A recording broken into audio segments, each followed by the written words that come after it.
In today's video, I'm going to go through all the films I watched in the month of September and give you a little sort of quick review. I won't spend too long because there is a few to go through, so let's get to it.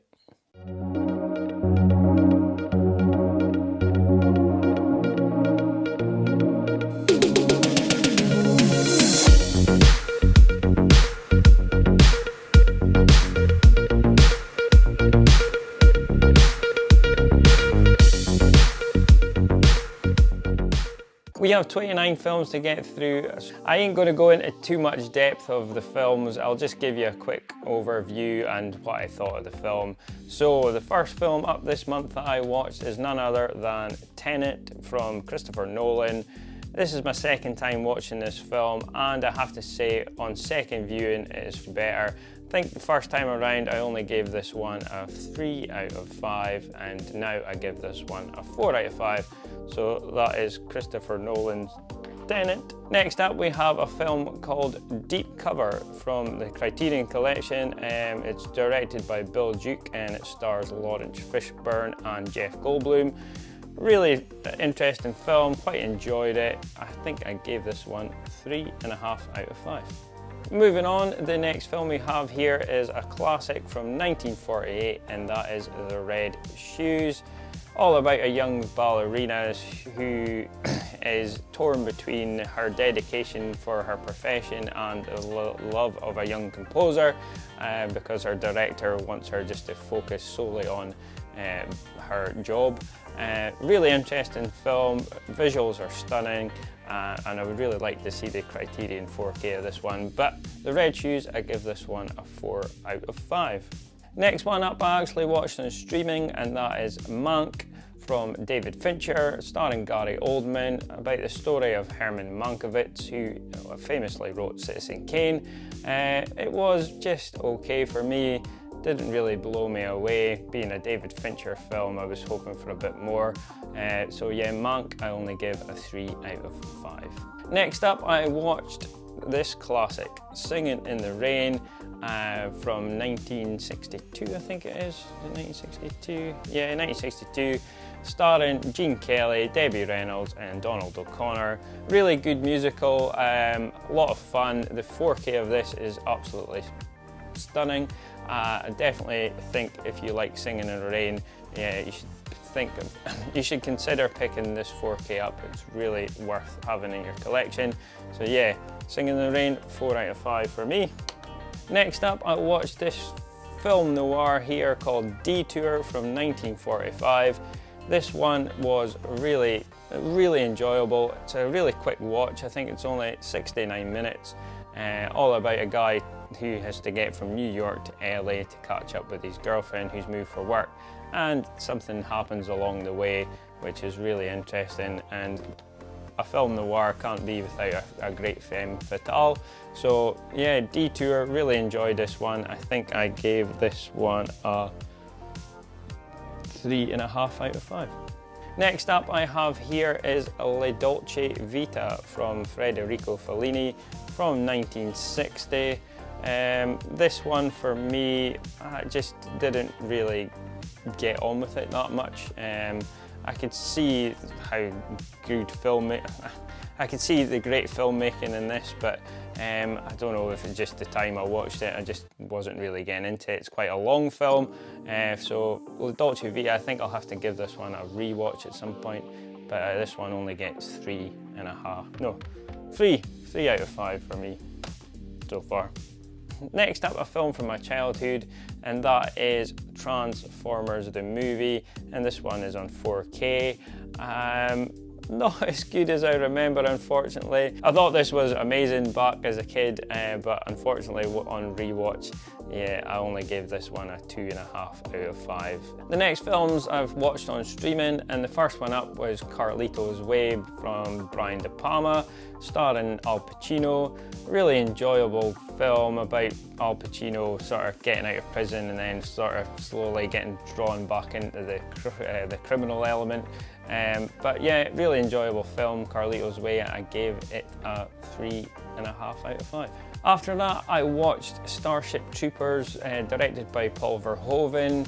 Again, this is a film I watched back in the 90s and I quite enjoyed it, but on rewatch, yeah, it's just okay. I only give this one a 2.5 out of 5.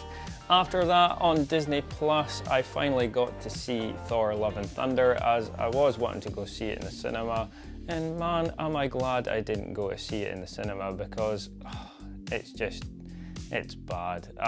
I'm really disappointed with it.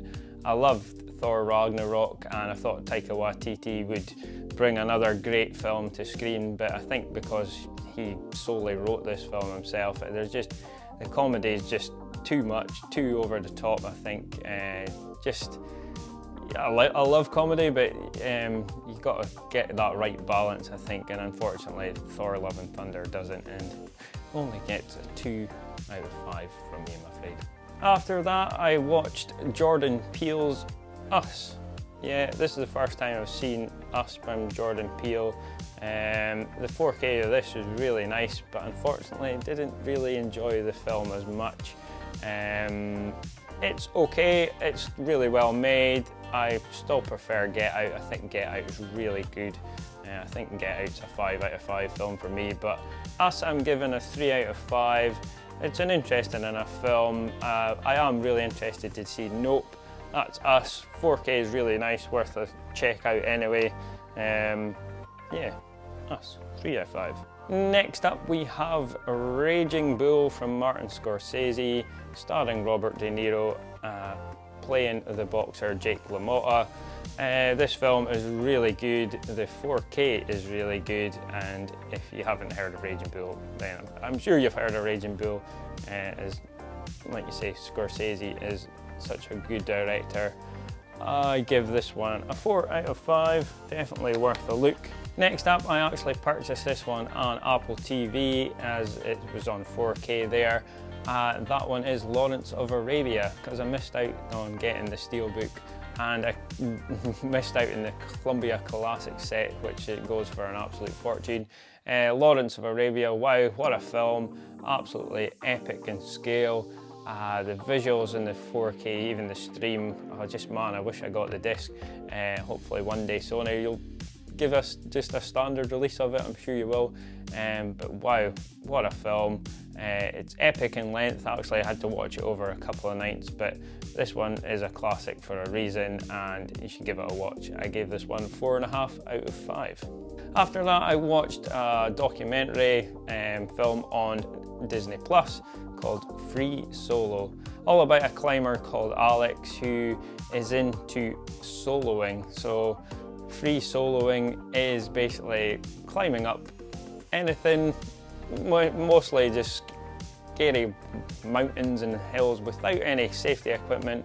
And man, this was a fantastic documentary. It gave me sweaty palms watching it. Him just one slip away from his death. But man, check this documentary out on Disney Plus. It's called Free Solo. It's worth your watch, and it's a 4.5 out of 5 for me. Another one I watched on streaming, I think it was on Amazon, and that was Popstar Never Stop Never Stopping, starring Adam Sandberg. I thought this one was okay, it was entertaining, some few jokes in it that were quite funny. I give this one a 3 out of 5. After that, on Netflix, I watched Day Shift, starring Jamie Foxx and Dave Franco. Jamie Foxx plays a vampire hunter during the day. He goes into dens to find, he goes into places to find dens, vampire dens during the day to try and kill them and steal their teeth as its currency in that world. It was just okay. I just give this one a 2.5 out of 5. Could have been better, I suppose, but it's just a sit back, turn the mind off and watch kind of film. So yeah, Day Shift on Netflix. After that on Netflix, I watched Dallas Buyers Club, starring Matthew McConaughey. A really interesting film, all about the HIV/AIDS time back in the 80s and how he managed to get HIV and how he sort of goes through some health complications. He's only been given 30 days to live by his doctor, and he ends up living way past that because he does what he can to stay alive. Really interesting film, really worth checking out, and I gave this one a 4 out of 5. Another one on streaming, and this was a recommendation from my wife and my youngest son, and that was Raya and the Last Dragon on Disney. Quite enjoyed this one actually. It was a lot of fun, the visuals are stunning, colours are awesome. I gave this one a 3.5 out of 5. Then on streaming I watched a film called The Guilty. This is a Danish film, I believe. Yeah, Danish film. It's about an hour and a half long. It's not really a long film, but man, it's quite a gripping film. It's all about basically a police officer who's done something wrong, ends up becoming working the emergency services line, and he basically gets a call from a woman who's been abducted, and then it goes into the sort of whole story of him trying to figure out what's happened to this woman. But it's all done within the sort of call centre. So a really interesting film, really enjoyed it, and I believe there's a remake, an American remake on Netflix with the same title, starring Jake Gyllenhaal, which would be interesting to check out. But I do believe that the original is better than the remake, which usually is the case. Yeah, but The Guilty, I give this one a 4 out of 5. And after that, on streaming again, I watched a film called The Drugstore Cowboy, a film from 1989, is Gus Van Sant. Interesting enough film, all about sort of this young gang who robs drugstores to get all the drugs, medication, and they sort of sell it, use it, and yeah, it was an interesting enough film, and I gave this one a 3 out of 5. Another streaming one before I'm back to some physicals, that was The Lady Vanishes from 1938, Alfred Hitchcock. Really enjoyed this one. Hitchcock, obviously the master director, but this film about a girl who meets this old lady. She gets this bump in her head, they get in a train, she kind of falls asleep and wakes up and this lady's vanished, and it's all about her then saying, where is the lady gone, and the people who were with her saying there wasn't a lady on the train with her. So really interesting film, quite enjoyed it, and I gave this one a 3.5 out of 5. After that on streaming I also watched Crime Story, Jackie Chan film. As I was waiting on the Eureka Police Story box set coming in 4K, so I was really looking to sort of wet my juices with some martial arts, Jackie Chan madness. This one was just okay, quite enjoyed it. I gave this one a 3 out of 5.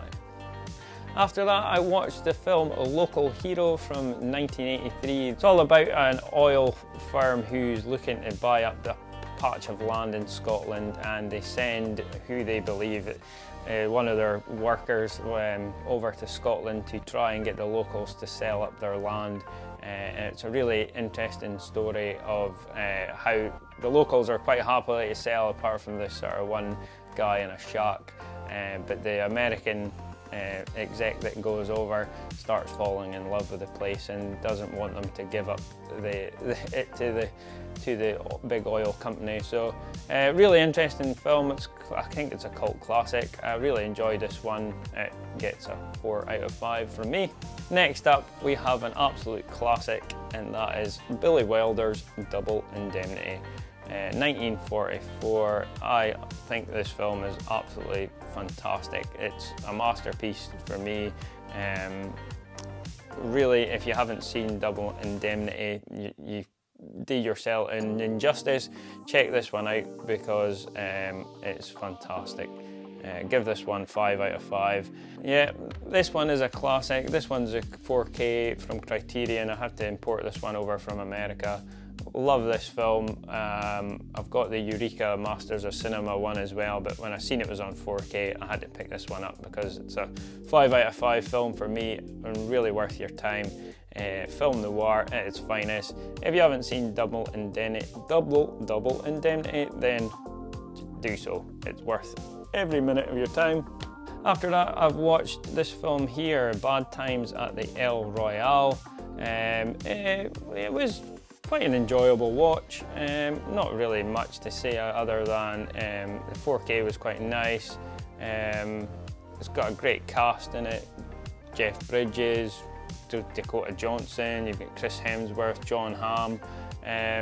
Yeah, it was a fun kind of mystery kind of film about this hotel, the El Royale, who borders California and Nevada, and the guests that turn up, there's something not quite right about all the guests, and what happens in it is quite interesting. But yeah, I thought it was okay. I give this one, I give this one a 3 out of 5. So yeah, Bad Times at the El Royale. It was okay. And next up we have this film here, Get Carter from 1971, starring Michael Caine. Was it Mike Hodges as the director? Yeah. I hadn't seen this film before, and when I seen the 4K and I heard it was pretty good, worth checking out, and it's part of my 1001 movie book, so I thought, yeah, I'll pick this one up and give it a check out. Yeah, really enjoyed it. I thought it was really good, very gritty. Definitely felt early 1970s in Newcastle, all about Michael Caine, who's a London gangster. His brother's up in Newcastle and gets killed, and he goes up there to find out what went on and what happens in it. But yeah, it's regarded as a cult classic, and I really enjoyed it. So yeah, Get Carter, I think I gave this one a 4 out of 5. Yeah, we're getting there, folks. We've only 2 left. Second to last, we have in this amazing box set here, we have Police Story 3. I had the Eureka double Blu-ray pack of the first 2 films. I'd seen them and I'd never seen Police Story 3, so I checked that one. I'll take it out here. So yeah, it's in the box here, Police Story 3. It's got Jackie Chan and Michelle Yeoh. Really enjoyable film. The set pieces again in these Police Story films are just incredible. They're just Jackie Chan and that back then, man. Wow. I don't know what kind of insurance they would have to get to do stuff like that nowadays. So Police Story 3, really enjoyed it, really worth checking out. I gave this one, what was it I gave this one? I gave this one a 3.5 out of 5. And the very last up for the month, we finally got there, folks, and that is none other than this all-time classic for me, is Beverly Hills Cops 2, starring Eddie Murphy, and it's directed by Tony Scott. Yeah, Beverly Hills Cops 2 on 4K. I got the first one on 4K. Really love this film, a lot of fun. If you haven't seen Beverly Hills Cops, check it out. I really like Eddie Murphy as a comedian back in the 80s. He did some good stuff, and this film is a lot of fun, and the 4K has turned out really nice as well. And so yeah, Beverly Hills Cops 2, I give this one a 4 out of 5. Whoa, there we go, we made it. You were here. If you've made it to the end, well, thank you. That seemed like a marathon for me talking. So yeah, I hope you enjoyed that video of the films I watched in September. If you've enjoyed the video, then please consider clicking the like button. It'd be very much appreciated. And if you have enjoyed this style of video and getting a quick overview of what I've watched in the month, then please consider clicking the subscribe button. I hope I'll be able to make some more of these in the future. Yeah, so that's it. Thanks for watching, and I shall see you in the next one. Jamie, out.